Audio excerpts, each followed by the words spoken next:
everybody, it's Mike Weller with the Weller Group at Keller Williams. We are here with our monthly visit with Momi. It's Momi's monthly mortgage minute, or something like that. I think we changed it Yeah. time, but we're here with Momi Pointer, Arbor Financial. We're talking about what's going on in the mortgage world. Hi, Momi. Hi, Mike. Good morning. How are you? I'm great. How are you? I am well, thank you. Enjoying the cooler weather. Yeah, it's nice out. It's nice. It's a little, Yeah. 100 degrees and crazy every day. So, Yep. yeah. So we were talking offline a little bit about the Fed, and the Fed has announced that they're going to keep the Fed rate, the Fed funds rate, at zero, at least for a couple of years. I think most people don't understand what that is or what that means. So why don't you tell everybody or share that with everybody? Actually, yeah, thank you, Mike. That's a great comment. The Feds are saying that they're going to keep the rates at zero through 2023, so that 3 more years. So that means I can refinance my house and get 0% on my new right, mortgage, exactly. Right? Yes. So when they announced that a few days ago, or whenever that was last week, I got several calls from clients asking me how they could get that 0% rate.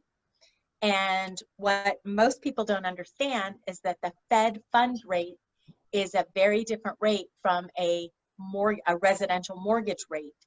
The Fed funds rate is prime plus whatever their rate is. So now that it's zero, you add that to prime and that becomes the rate. But that rate is actually, it's really a short-term rate, Mike. It's for lines of credit. It's for auto loans. It's for credit cards. It's not for the 30-year term or even the 15-year term or even the ARMs. It's not for any of the mortgage residential loan rates that a person might have on a refi or a purchase. Yeah. So yeah, I got a lot of those calls. They're different instruments. So the fact that they're keeping it at zero, what does that really mean, or what's going to happen with interest rates? Great question. So the fact that they're keeping it at zero actually has the opposite effect for mortgage rates. Again, as I mentioned, they're two totally different instruments. And the last time that they lowered the rate, it was a few years ago when mortgage rates actually nearly rose 1%. And they got into the 4s when the Fed funds rate remained at zero. And we're starting to see that right now, Mike. We're starting to see the rates, whether it's on the refi or the purchase, start to rise because the Feds are keeping that rate at zero. Of course, inflation has a lot to do with it too. Right. So that was like 2018, I suppose, right? When the rates got up to the 4s. When the rate, Okay. Yeah. So we're actually starting to see some inflation. So what's causing the inflation? So what's causing the inflation is, well, what happens when we start to see inflation? It's simple economics, right? Supply and demand.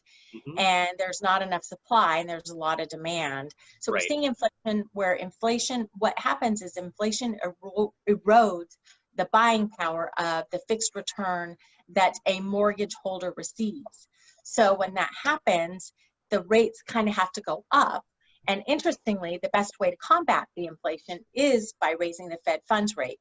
But the Feds are saying that they're going to keep it at zero. Right. So we've got two conflicting instruments fighting against each other. And if inflation does begin to rise, there are already signs of this. I don't know if you're seeing this, but supply and demand, things are getting a little more expensive. I just saw I don't know if you're part of the Neighbor app, but I'm part of the Neighbor app. Apparently, Next door. Next Door Neighbor app. Next door, yeah. What was it? Somebody went into, I don't know if it was a store or I can't remember what it was, but they're like, well, oh my gosh, it was one of our little kind of fast food restaurants, John's Place. I don't know if you guys have them where you are, but it's like a little hamburger joint, but good hamburgers. And the prices have all gone up. Yep. Inflation, right? So again, there are already signs of this, and we're going to see mortgage rates start to go. So start to rise, and that's why I'm telling people, don't wait to refi, don't wait to purchase, because if you do wait, that cost of waiting it will cost you dearly in the form of having to get a higher rate when you do decide to make the jump or make the plunge. Right. Yeah. No, I think that's Good advice. I mean, that's kind of along the lines of what you and I have talked about here definitely last month, I think the last couple of months, that I don't see any upside to waiting at this point, because even if we weren't looking at them potentially going up here, I mean, I don't know how much lower you would expect or could expect them to go, really. So. Well, like we mentioned last time we talked about this, and I'm already starting to see it. Rates were a little bit lower than they were today. Right. But you and I talked about when they do jump off the fence, for those that are waiting and they do decide to make a decision, if the rates are in the threes, right, yeah. they're going to think that's a really high rate. And it's not really, no, even if not at all. Yeah, I mean, gosh, what was it? You and I thought about it. Like a year ago, the rates were in the threes. Right. 7 months ago, the rates were in the threes. Yeah. Maybe a year and a half ago, they were maybe in the low fours, and people were buying homes. They were fine with it, right? Yeah. But now, as we start to trend more towards getting into the low threes, I'm not going to make any predictions. I'm not going to say that in a year or two we'll be in the fours, but as we start to trend upward, it will be really funny. The comment that I'll get from people is, oh my gosh, that's such a high rate.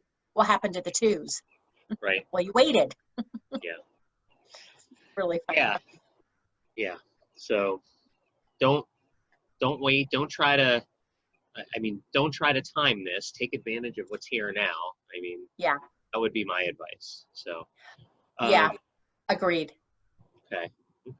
I think that covers what we wanted to talk about. Anything else that you wanted to add in? Any little pieces of wisdom? I mean, I think we covered what's going on. So we did cover, excuse me, we did cover what's going on. I have no tidbits of wisdom at this point, except don't wait. Let me be the person who gauges the rate environment, who gauges, when we might want to lock you or might want to float you.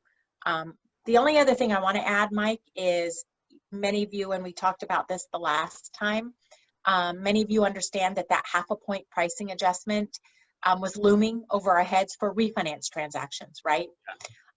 And most lenders have added it back into their rate sheets. I have one lender who is actually adding it today, so I have to lock all those loans before midnight tonight. Right. But even though they've added it back into their rate sheets, I haven't seen that rates have gone up that much. So again, it's to the pricing, not to the rate. Right. Still getting people in the twos. No, that's great. Jump on it while you can. So jump on it. Okay. Yes. Okay. Well, anybody's watching and it's time for you to jump on it with your refi or you're making a purchase, reach out to Momi here, give her a call. Otherwise, we'll circle back and see you here. And next time we talk to you, it'll be right around the election, I guess. We'll probably be just past the election. So right. That'll be a fun conversation. It'll be an interesting week. Yes. So, okay. Well, thanks, Momi. Thanks again. Thanks, Mike. We'll check in again next month. All right. Sounds great. Take See care. ya. Take care, everybody.